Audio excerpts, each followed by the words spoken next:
Welcome to Coaching for Creatives with Kirsten. My name is Kirsten Call. I'm a therapist-trained life coach and a children's book author. Together, we'll get the drama out of our lives and onto the page. Let's get started. You are listening to Episode 54, When You're Irritated. I adore the ocean. I adore the crash of waves on the sand, the constant give and take of water and land. I love the pristine sky and clouds above the water. There's something so grounding and calming about the sounds of the sea, the water birds, the waves crashing with ultimate power. Just thinking about the ocean makes my heart leap with joy. I could sit on a beach and read forever and be completely content. What do oceans have to do with irritation? For me, not much. Everything about the beach is lovely for me. Except if there are too many people marring my view of the ocean, or if my kids complain. I can't explain it, but not everyone loves the ocean like I do. In fact, while I love the feel of the sand between my toes, most of my family finds the sand particularly vexing. Even our most favorite places or experiences have aspects to them that might cause irritation, right? There's an ocean of things we feel and experience in life. Some good, some bad, depending on our mood and the way we're thinking about it, right? Sometimes we have waves of weeks where everything is annoying, where things just don't feel quite right. We get irritated more easily when we aren't sleeping well or when we're stressed. We're more irritable when our expectations are disappointed or when we have more serious emotional issues like anxiety or depression. No matter what our irritation stems from, it's not fun. It's not fun for the person feeling it, and it's definitely not fun for the people who have to interact with the irritable person. So, I'm going to talk about some things we can do to make our irritable moods dissipate. Number 1, acknowledge you're irritated. This, of course, is hard to do when you're irritated. You don't want to admit you might be doing or feeling something unreasonable. So if someone you love points out you're unusually grumpy, don't dismiss it immediately. Be humble enough to admit that you might be grumpy. Number 2, find the source. Sometimes there's a very easy source to our irritation. For me on the beach, it could be too many people or someone smoking near me. I can choose to move to another part of the beach. Or I can choose to decide it's not only okay, but lovely that other people love the beach like I do. I can think to myself, isn't it wonderful that the beach creates community and draws people together? As for breathing in smoke, which I find super frustrating, again, I can choose to move to another part of the beach, understanding that although smoking isn't a choice I make for myself, it's certainly a choice that other people are entitled to make. Number 3, admit what is annoying you, even if it's silly. Maybe you're really irritated that you lost a game of words with friends. Recently, I realized I was feeling irritated because of the amount of time I was spending on laundry and dishes and making food and cleaning. It felt disproportionate to the time I was spending reading or writing or doing things I love. To me, this was silly because obviously I choose how much time I spend on all of these things. So if I'm feeling like I'm spending too much time, I should just change what I'm doing, right? Sometimes it's easier than others, especially when it feels like things need to get done or they must get done.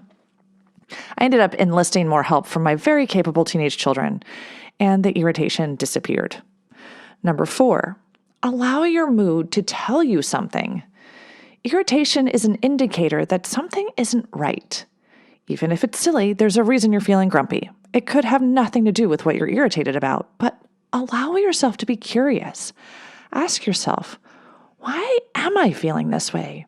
Is it really about the dishes? Is it really about the people at the beach? Is it really about words with friends? Or is there something else going on? Number 5, have compassion for yourself. Instead of judging yourself for feeling irritated, have compassion for yourself. Perhaps even think something like, I can see why I feel this way. It totally makes sense. Number 6, have compassion for people you're annoyed with or the situation you're annoyed with. Many times our irritation has to do with other people and what we think they should or should not be doing. I was definitely irritated about all the household work because I wasn't making the messes, and the people who were making the messes were not the ones cleaning them up. Choosing to have compassion for my kids, even when they create more work for me, especially when they create more work for me, helps me connect with them. And it also has the added benefit of me having more compassion for myself when I do things that inevitably annoy other people.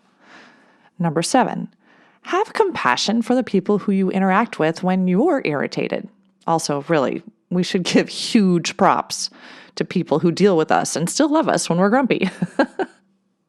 Number 8, I know this is going to surprise you, but number 8 is reframe your thoughts, change your narrative. Perhaps look at the situation and remind yourself of what you love about it. For example, if I'm at the beach and I'm irritated that there are too many people, I can focus on how much I love the water and the waves. I can remind myself of how grateful I am to live within 40 minutes of the beach. Number 9, chew gum. Studies show that chewing gum can actually diffuse irritation. So keep some gum handy for those sorts of occasions. Number 10, exercise. Movement always elevates our mood since we get a boost of dopamine. It also helps us to get rid of any restless energy that may be related to irritability. Number 11, take time alone. Sometimes all we need is some quiet time, some space away from all the noise and hustle and bustle of people. And then we can recenter. And that leads me to number 12, which is breathe. This is another beautiful way to recenter and remember the good. 7-11 breaths are my go-to, where you breathe in to the count of 7, and then you breathe out to the count of 11. If you pay attention, you'll notice a marked change in your physical body as you focus on your breath. Everything just feels better. Number 13, grab a healthy snack. Being hangry is actually a real thing. If you've forgotten to eat, you're more likely to be grumpy. So keep those healthy snacks available. Number 14, take a nap. Perhaps you're just exhausted. We do get grumpy when we're exhausted. Number 15, don't complain out loud. So after the first time that you voiced your frustration, keep the complaints inside your head. Voicing them again and again just makes them louder and more persistent in your brain, and it increases your irritation and also the irritation of those around you, right? Number 16, write. You can write what you're frustrated about and then counteract it with thoughts that serve you. Or you can just start with writing down what you're grateful for. Write down the things that are good in your life. And number 17, laugh. I love this one. This one is so important. You can talk to a friend who makes you laugh, or watch a funny YouTube video or movie, read a funny book, spend time with a silly kid. Laughter is magical. So, as you go about your day, you're probably going to feel irritated for at least a fleeting moment. Allow yourself to feel what you're feeling. There's nothing wrong with feeling irritated. That irritation is telling you something. Perhaps you do just need that nap or a healthy snack. Take your irritation and do something with it, even if doing something is just to slog through the feeling of it. Take your ocean of experiences and let the waves wash over you. So, before this topic or metaphor gets too, irritating. Until next time, keep smiling.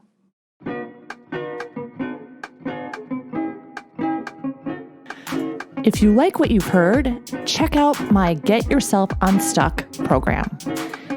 Go to kirstencall.com. That's KirstineCall.com and schedule a free consultation today. Coaching for Creatives is produced by Kirsten Call. Music and audio engineering by James Call.